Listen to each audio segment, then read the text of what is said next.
Olá, boa noite, tudo bom? Bom dia, boa tarde. Eu não sei o dia nem a hora que você está vendo esse vídeo. Eu só sei que você está aqui por um motivo muito especial, porque você acredita no que eu falo e simplesmente entende que a vida não é tudo o que a gente pensa que ela é, e nem da forma que pensamos. O certo e o mais provável é que nós, em muitas vezes, vamos parar de fazer aquilo que tem que ser feito para fazer coisas que não tem muita coisa que vai somar. Eu queria pedir você, se você está aqui nesse momento, que já se inscreva no canal, que você também possa me dar essa força aí, deixando seu like para que o YouTube possa passar essa mensagem para outras pessoas, que Deus possa abençoar a sua vida, tá? Não vamos demorar muito aqui na introdução do vídeo, e eu quero pedir você também que, se possível for, se você tiver tempo, me dê essa chance de poder passar para você alguma coisa do que eu tenho, do que Deus tem para nós. Eu queria pedir a você a sua audiência, que você possa ir até o mais longe possível, tá bom? Muito obrigado. Desde já, vai deixando seu like aí e compartilhando o vídeo. E vamos embora pro vídeo.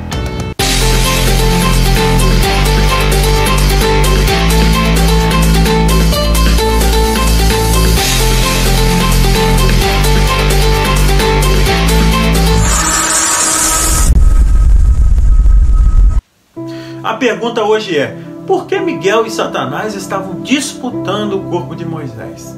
Nós vemos essa história no capítulo 1, no versículo 9 de Judas. Isso se refere a um evento que não é encontrado em nenhum outro lugar nas Escrituras. Miguel teve que lutar ou disputar com Satanás sobre o corpo de Moisés, mas o que isso implicava não é descrito. Outra luta angélica é relatada por Daniel, que descreve um anjo vindo a ele como uma visão. Este anjo, chamado Gabriel, em Daniel 8:16 e 9:21, diz a Daniel que ele foi revestido por um demônio chamado o príncipe da Pérsia, até que o arcanjo Miguel veio em seu auxílio. Em Daniel 10:13 nós vemos essa história. Assim, aprendemos com Daniel que os anjos e os demônios tratam de batalhas espirituais pelas almas dos homens e nações, que os demônios resistem aos anjos e tentam impedi-los de cumprir a ordem de Deus. Judas nos diz que Miguel foi enviado por Deus para falar de alguma forma com o corpo de Moisés, para tentar capturá-lo, que o próprio Deus havia enterrado após a morte de Moisés. Lá em Deuteronômio 34, versículo 5 e 6, podemos relatar e ver esse acontecimento. Várias teorias foram apresentadas sobre o motivo dessa luta pelo corpo de Moisés. Uma é que Satanás, sempre o acusador do povo de Deus, em Apocalipse 12:10, pode ter resistido à ressurreição de Moisés para a vida eterna com base no pecado de Moisés em Meribá, em Deuteronômio 32:51, e seu assassinato do egípcio, lá em Êxodo 2:12. Alguns supõem que a referência que há em Judas é a mesma passagem em Zacarias 3, de 1 a 2. Então ele me mostrou Josué, o sumo sacerdote, diante do anjo do Senhor, e Satanás à sua direita, para acusá-lo. E o Senhor disse a Satanás: o Senhor te repreenda, ó Satanás. Mas há objeções a ser esse o mesmo incidente. Primeiro, a única semelhança entre as duas passagens é a expressão o Senhor te repreenda. Segundo, o nome Miguel ocorre na passagem de Zacarias 3. Não há menção do corpo de Moisés em Zacarias, em nenhuma alusão a ele. Também se supõe que Judas está citando um livro apócrifo que continha esse relato e que Judas pretende confirmar que o relato é verdadeiro. Orígenes, um famoso teólogo, estudioso cristão primitivo, esse teólogo viveu de 185 a 254 depois de Cristo. Esse livro agora perdido era um livro judaico-grego, e Orígenes supôs que essa era a fonte do relato em Judas. A única questão material, então, é se a história é verdadeira. Qualquer que seja a origem relatada por Judas, de fato parece se referir à disputa entre Miguel e o diabo como verdadeira. Ele fala disso da mesma maneira que teria feito se tivesse falado da morte de Moisés ou de seu ferimento na rocha. E quem pode provar que não é verdade? Que evidências existem de que não é? Há muitas alusões na Bíblia aos anjos. Sabemos que o arcanjo Miguel é real. Há menção frequente do diabo e há inúmeras afirmações de que os anjos bons e maus são empregados em transações importantes na terra. Como a natureza dessa disputa específica sobre o corpo de Moisés é totalmente desconhecida, a conjectura é inútil. Não sabemos se houve uma discussão sobre a posse do corpo, ou enterro do corpo, ou qualquer outra coisa. Essas duas coisas nós sabemos, no entanto. Primeiro, a Escritura é inerrante. A inerrância das Escrituras é um dos pilares da fé cristã. Como cristãos, nosso objetivo é abordar as Escrituras com reverência, oração, e quando encontramos algo que não entendemos, oramos mais, estudamos mais, e se a resposta ainda nos escapar, reconheceremos humildemente as nossas próprias limitações diante da perfeita palavra de Deus. Segundo Judas 9, é a ilustração suprema de como os cristãos devem lidar com Satanás e os demônios.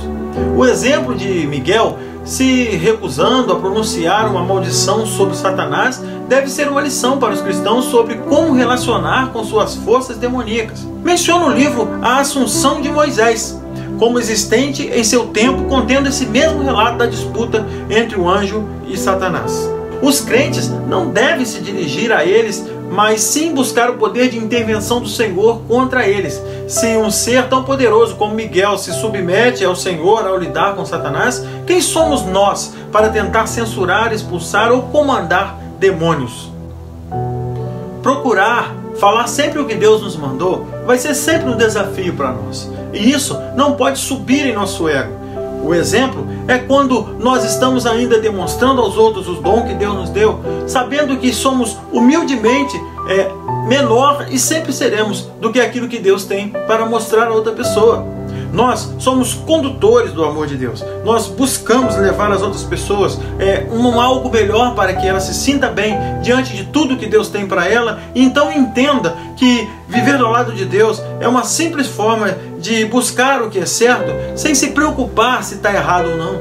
Porque a fé nos leva a um patamar tão grande que, se formos contar com aquilo que pensamos ou deixamos de pensar, deixaremos de lado um pouco do que Deus tem para nos dar. Por isso, haja sempre com sobriedade, tenha firmeza no que fala, seja firme em seus propósitos, pois os propósitos nos levam a patamares melhores em condições de vida.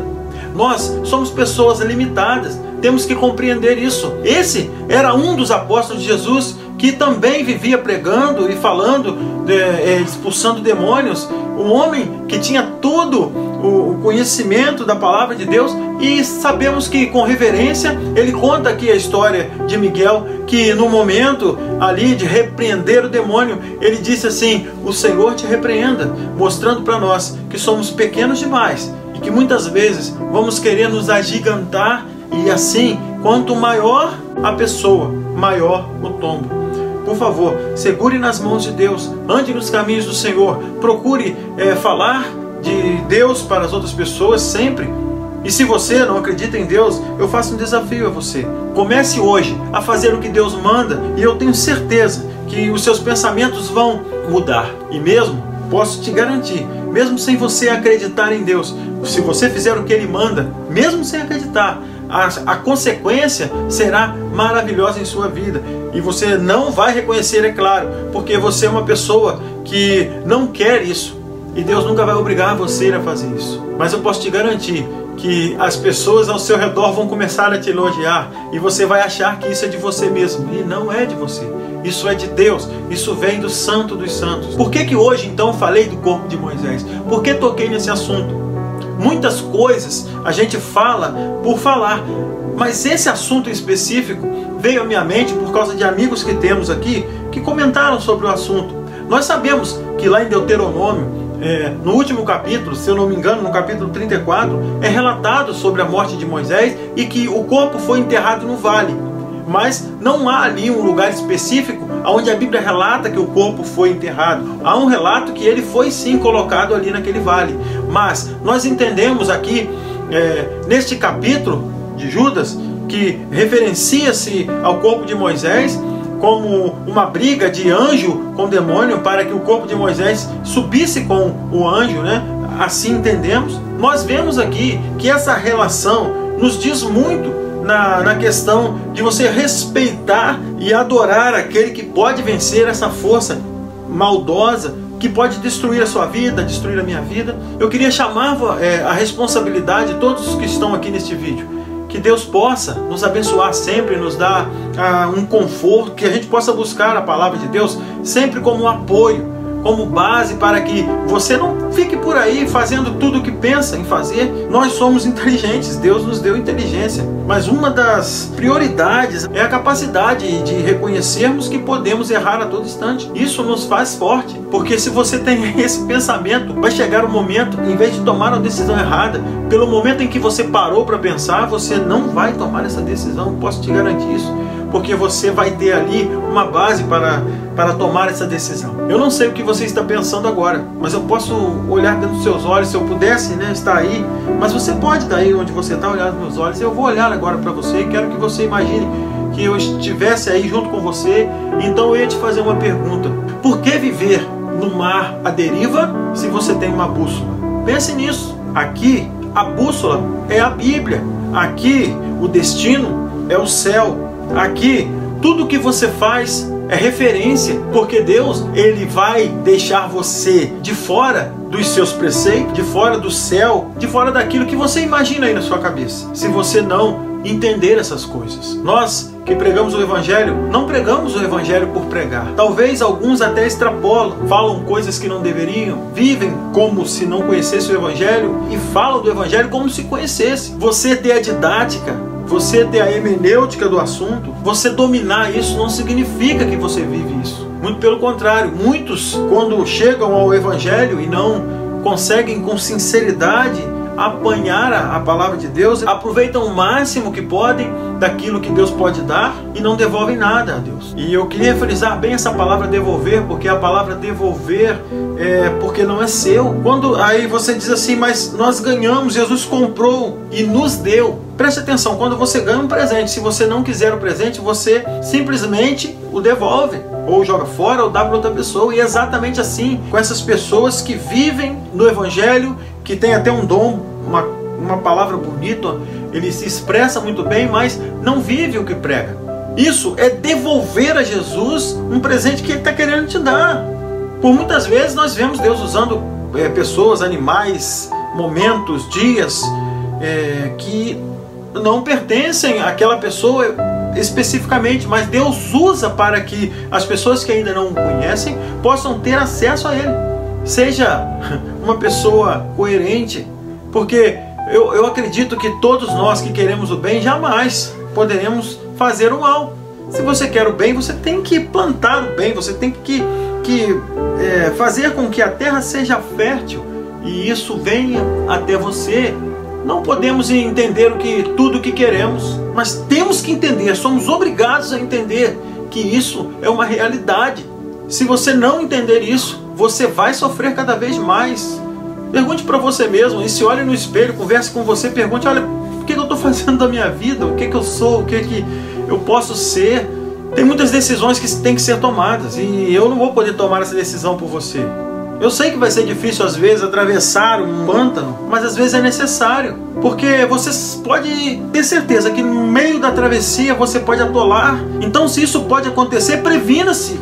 O que pode ser feito para que eu atravesse esse pântano com mais sobriedade? Uma das coisas que você pode fazer é se apoiar em alguma coisa, é colocar uma tábua em cima daquilo para que você possa caminhar naquele pântano sem um perigo de agarrar ali e não mais sair. Esse tipo de parábola que eu faço aqui, irmão, amigo, a parábola na Bíblia Sagrada era usada por Jesus para fechar os ensinamentos daqueles que não poderiam chegar até as pérolas. Deus então os revelaria através do poder do Espírito Santo. E você pode perceber, quando a palavra fala viva e eficaz, é porque ela se renasce, ela se renova e a cada dia vai melhorando a sua atuação em nossas vidas. Você chegou até aqui? Muito obrigado. Que Deus assim nos abençoe. Que Deus nos dê sempre a alegria de estarmos aqui. E tenho certeza que muitos conteúdos novos ainda irão chegar. Eu queria agora orar com você e queria pedir a você também que você assistisse esse vídeo até o finalzinho, tá? Porque ele não termina agora não.